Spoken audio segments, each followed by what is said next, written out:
Penyelenggara kurban perlu menguasai keterampilan serta manajemen kurban yang sesuai protokol kesehatan agar dihasilkan daging kurban yang halal serta mengurangi risiko penularan virus corona.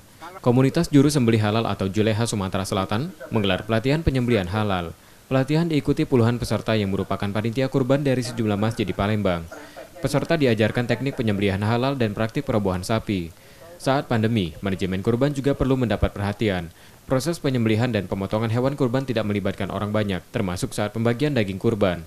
Jika biasanya warga antri datang ke masjid, tahun ini panitia kurban disarankan untuk mengantar langsung daging kurban ke rumah warga. Ada yang berbeda ya tahun ini kita kalau bisa menggunakan panitia yang seminimal mungkin untuk mengurangi kerumunan ya, supaya tidak terjadi pengumpulan banyak orang di area masjid. Yang kedua, pembagian daging misalnya sekarang jangan sampai masyarakat yang datang ke masjid, tapi panitia kurban yang membagikan langsung ke rumah-rumah warga.